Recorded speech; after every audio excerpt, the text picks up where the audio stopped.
ষড়যন্ত্র নাই কথা বলা যাবে না। ষড়যন্ত্র যখন রাষ্ট্র যতদিন থাকবে ততদিন ষড়যন্ত্র চলমান থাকবে। আদি ইতিহাস থেকেই দেখা যায় রাজা বাদশাহ যেই আসছে কেউ সুখে থাকতে পারে না। কারণ রাজনীতির আরেকটা অংশ হলো ষড়যন্ত্র মাধ্যমে থামিয়ে দেওয়া। তাই আজকে আমাদেরকে চোখ কান খোলা রাখতে হবে। জনগণ ভোট দিয়ে যে দায়িত্ব দিয়েছে সে গণতান্ত্রিক অধিকার, মানুষের অভাব অনটন এবং স্বাধীনতার সার্বভৌমত্ব রক্ষা করতে যেন আমরা কখনো কাপুরুষের মতো পিছিয়ে না পড়ি। ইতিমধ্যে সরকার কি কি কাজ করবে তার কিছু দৃশ্যমান পাইছে। ফ্যামিলি কার্ড, ফার্মার্স কার্ড, আজকে কালকে গেল ক্রীড়া, মহিলা নারীদেরকে স্বাবলম্বী করা, আত্মমর্যাদার সাথে বেঁচে থাকা। জিয়া রহমান নারীদেরকে কি রান্নাঘর থেকে পুলিশের পোশাক বানাইছে, জিয়া রহমান পাইলট বানাইছে, জিয়া রহমান আর্মিতে নারীদের চাকরি দিয়েছে। নারী আর পুরুষ কি যার যার সক্ষমতা দেয়া, সম অধিকার।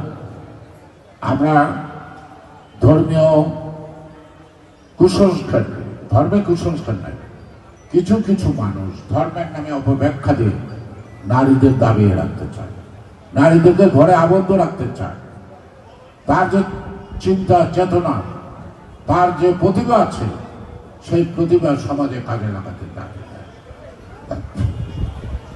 দেশে নারী আর পুরুষ সমান সমান। অর্ধেক কাজ করবে, অর্ধেক ঘরে বসে থাকবে, তাহলে কি দেশ আগাবে? তাহলে নারীরা লেখাপড়া করে কেন? সে বিশ্ববিদ্যালয়ে পাশ করবে, সে চাকরি করতে পারবে না।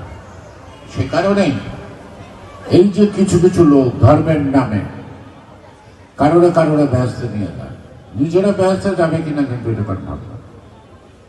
রোজা নামাজ না পড়ে যদি শুধু একটা মার্কায় ভোট দিলে ব্যস্ত দেওয়া যায়, এই আলেম সাহেবদের তো ভালো না।